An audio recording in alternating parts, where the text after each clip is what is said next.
neste momento, Deus, através desta emissora, leva até você mais um programa de fé, com hinos, orações e uma palavra poderosa a seu favor.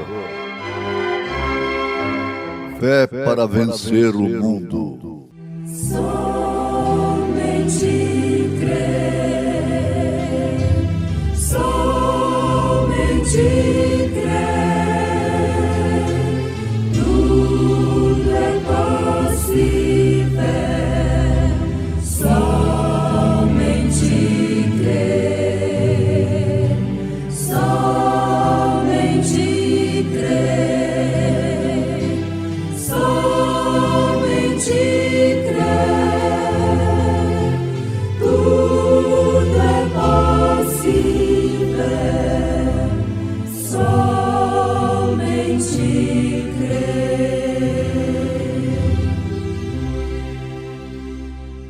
Não quero, porém, irmãos, que sejais ignorantes acerca dos que já dormem, para que não vos entristeçais como os demais, que não têm esperança. Porque se cremos que Jesus morreu e ressuscitou, assim também aos que em Jesus dormem, Deus os tornará a trazer com ele. Em presença estar de Cristo, ver-lhe o rosto, que prazer. Quando enfim em pleno gozo poderei para sempre o ver,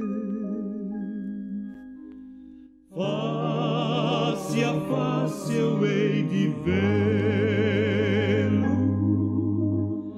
quando vier em glória e luz, face a face na sua glória.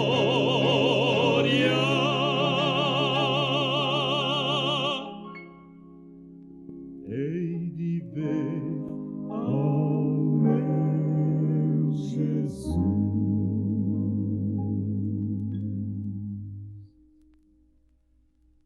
Face a face, que alegria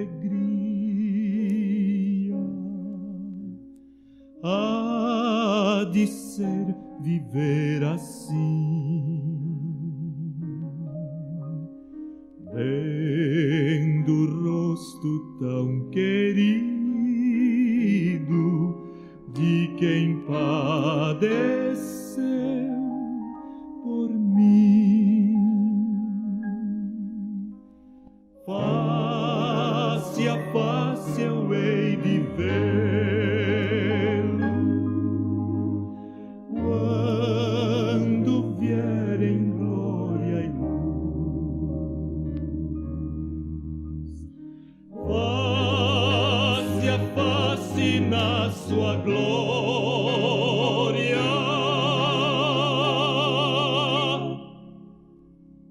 Hei de ver ao meu Jesus,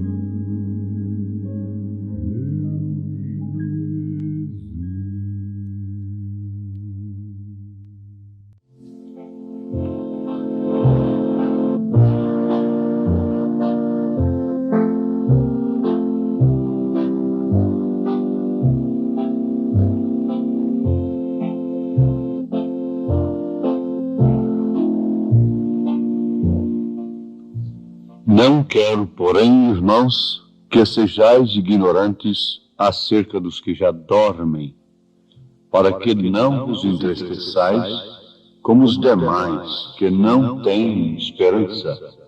Porque se cremos que Jesus morreu e ressuscitou, assim também aos que em Jesus dormem, Deus os tornará a trazer com ele.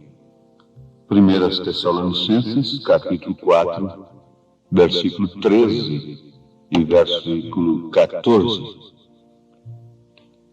O apóstolo São Paulo está falando acerca da ressurreição e da vinda de Jesus Cristo, nesse texto das Escrituras Sagradas.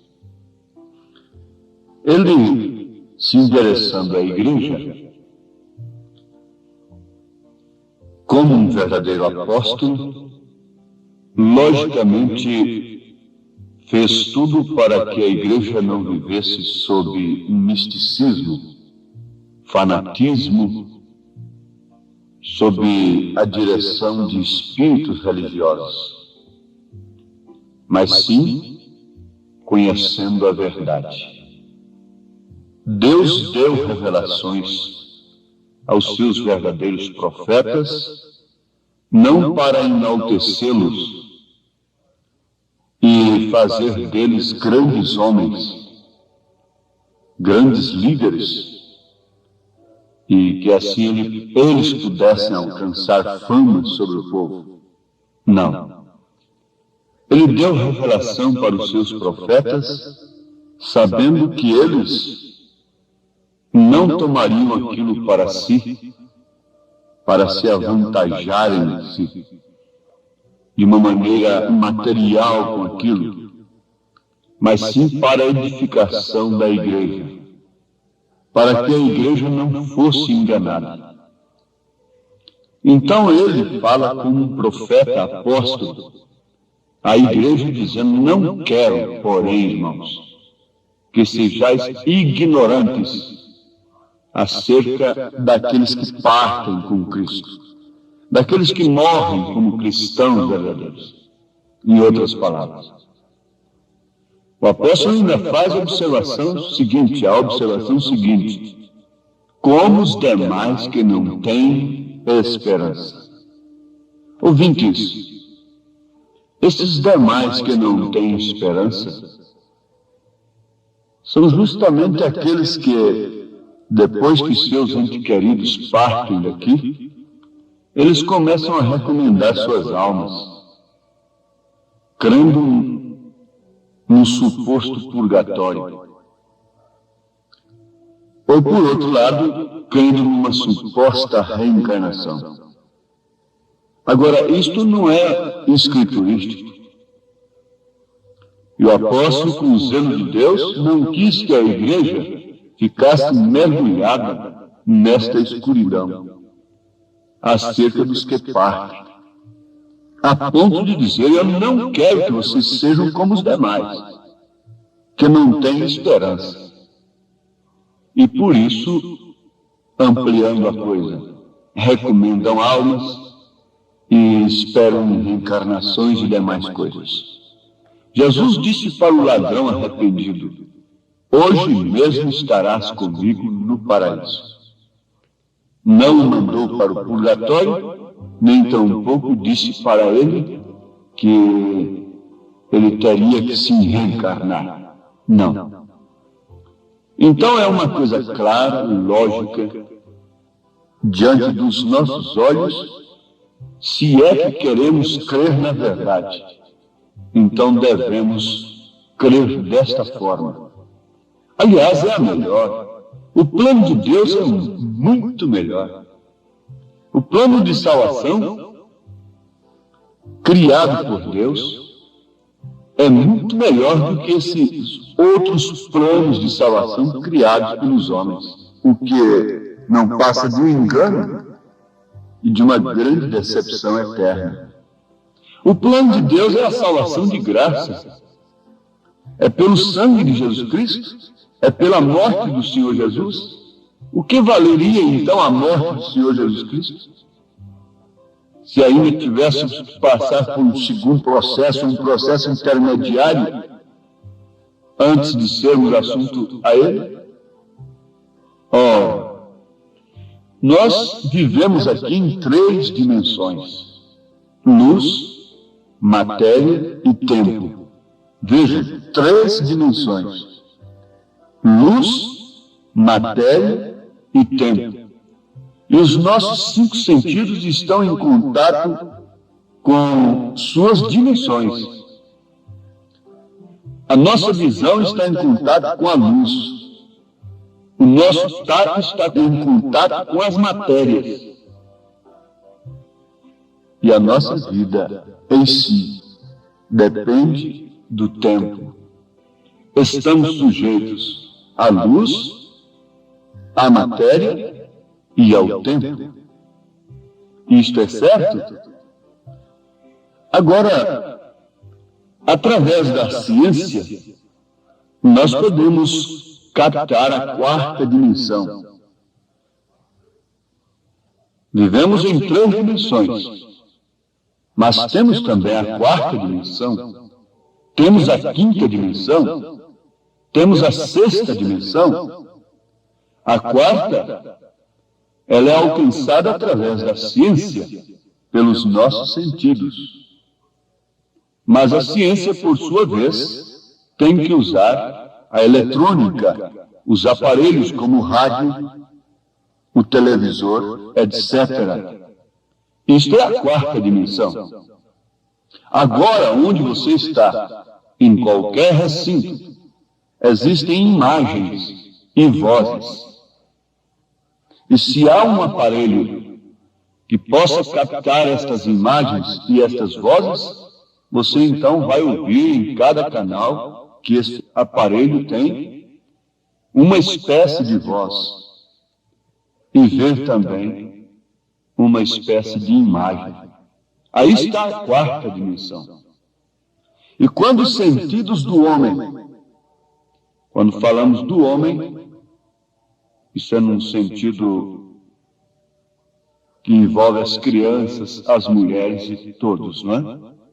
Quando os sentidos do homem estão plenamente regidos pela fé na palavra de Deus, então, logicamente, este homem, aquela pessoa vai selecionar tudo que possa ver, tudo que possa ouvir. Embora não podendo deixar de ouvir e de ver determinadas coisas, mas ele tem uma capacidade de refutar, de rejeitar, de não se deleitar com aquilo que é impuro, embora sendo forçado a ver e ouvir, como é o caso dos corpos expostos hoje aí, dentro da igreja, na sociedade e por todos os lados. Jesus disse que se um homem olha para uma mulher e a cobiça no seu coração, ele já adulterou com ela. Ela está sendo uma imagem. Ela está refletindo uma imagem própria para o adultério quando ela está vestida de acordo com esta moda vulgar. Ela se torna um instrumento de adultério, embora sendo virgem, embora sendo uma dona de casa, mãe de filhos.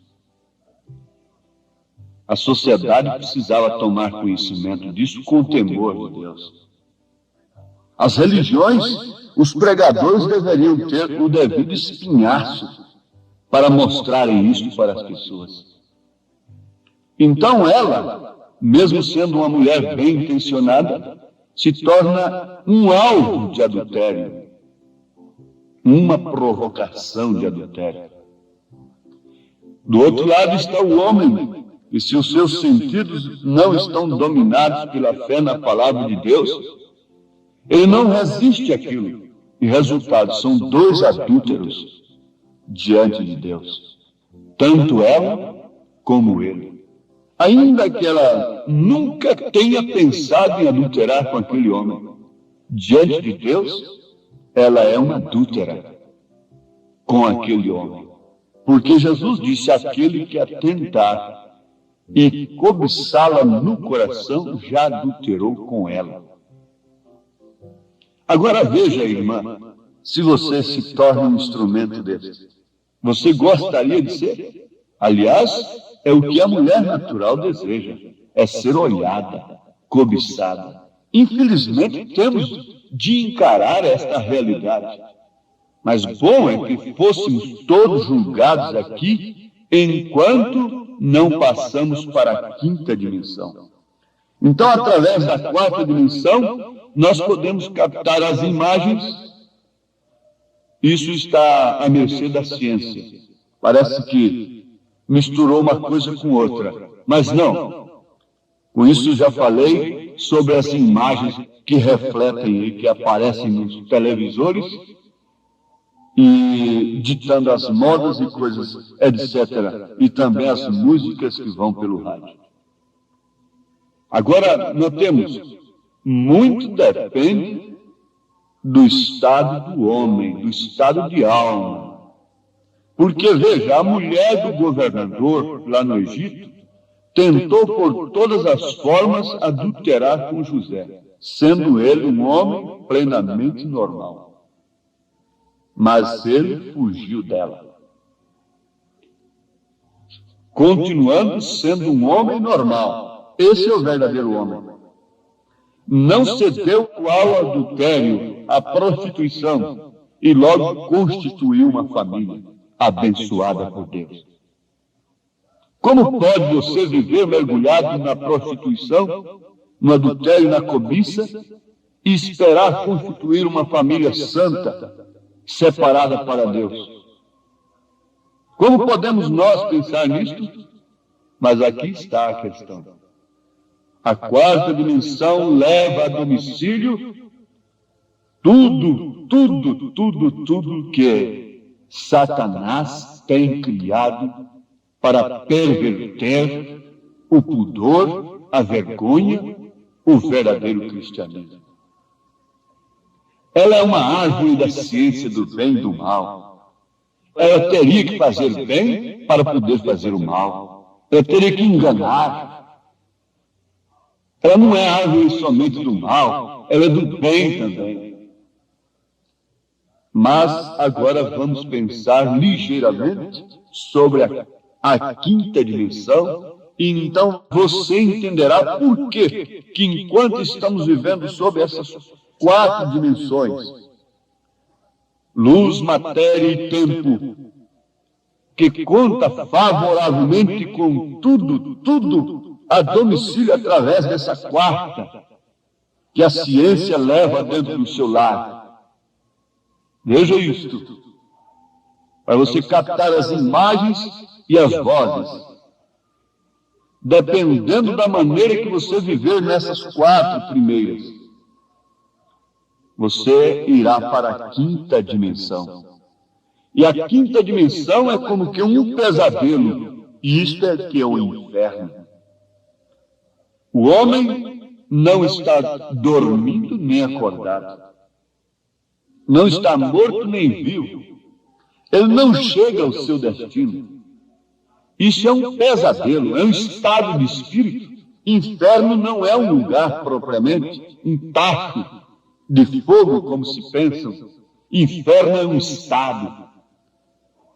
No estado que o homem morre, ele vive até o dia de juízo. Ele permanece até o dia de juízo. Agora veja, ao cair nesta dimensão, ele mostra que não foi um homem convertido.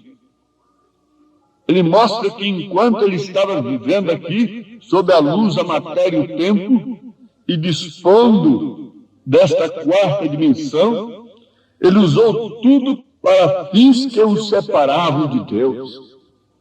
E ele partiu como um não convertido. Agora não há purgatório para ele. Não há reencarnação para ele. Se ele quisesse voltar, não teria jeito.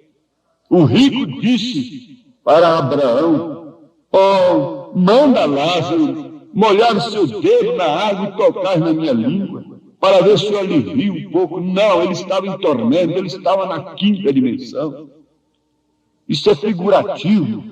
Que é um estado de espírito, é um fogo na consciência, é um pesadelo que a pessoa não acaba de chegar, não terminou a sua viagem, e toda a verdade que ela rejeitou fica agora ressoando na sua consciência. Ah, mas então manda alguém lá, manda um espírito baixar lá e encarnar em alguém, ou qualquer coisa assim. Abraão disse: não. Lá está a Bíblia Sagrada.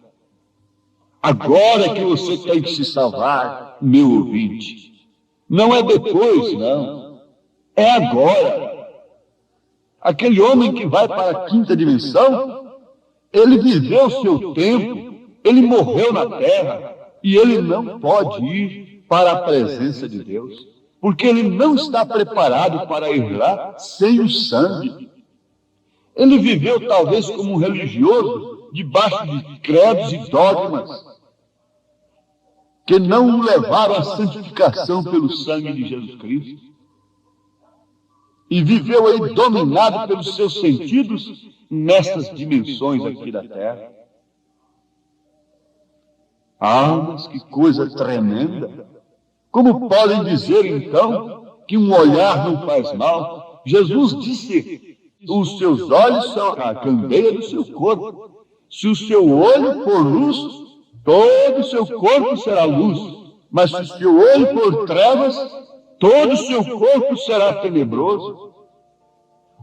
As famílias deveriam parar um pouquinho para pensar nisso. Como podem ser dirigidos por mulheres sem cabeça, por mulheres que perderam totalmente o senso do que é salvação, e homens que têm vivido no mesmo estado e serem dirigidos, se vestirem da maneira que eles ditam? Tudo que o mundo dita, não há protesto. Não há quem proteste. Onde estão os protestantes? Protestam somente contra a mensagem, contra a verdade. São corajosos, sim, para soltarem manifestos e demais coisas. Ô heróis! Onde está o protesto contra o pecado? Vocês cortam a mão numa lata de sardinha para comer um sanduíche de sardinha e querem se apresentar diante de Deus como heróis por causa daquilo? Ouvintes, esta é a verdade. Os homens amam mais as trevas do que a luz. A Bíblia diz assim, porque as suas obras são más. Jesus disse: o mundo não pode vos aborrecer, se dirigindo aos seus irmãos incrédulos, mas a mim ele me aborrece, porque eu testifico que as suas obras são más. Eu testifico contra as suas obras. E Paulo, como verdadeiro apóstolo de Deus, disse: condenai as obras das trevas, antes condenai-as. Antes condenai-as. Bom é se colocar como advogado das pessoas sem terem a consciência do que elas vão sofrer depois, não é? Vamos defender a licenciosidade como se estivesse defendendo o povo, mas depois não vamos ver o destino daquele povo, daquele homem, daquela mulher, daquela mocinha, daquele mocinho. Isso não interessa, não é? São falsos advogados do povo, falsos evangelhos, falsos advogados. Mas nós temos a sexta dimensão, e a sexta dimensão é gloriosa. Nós vamos estudá-la, se Deus permitir, na próxima programação. Deus os abençoe, no nome do Senhor Jesus Cristo. Amém.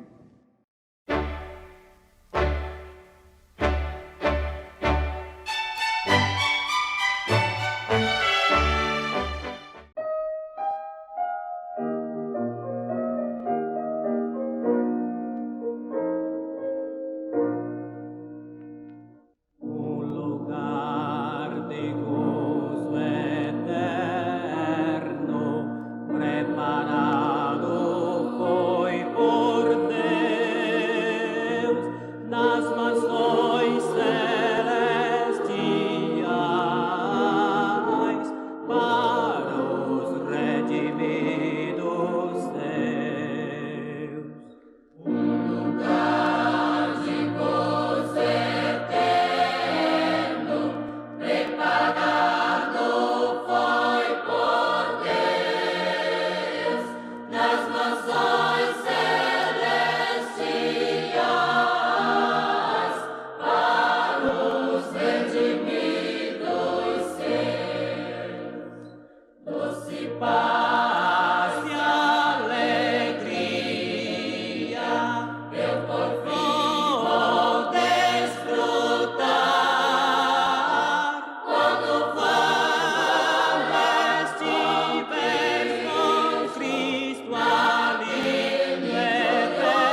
Sim.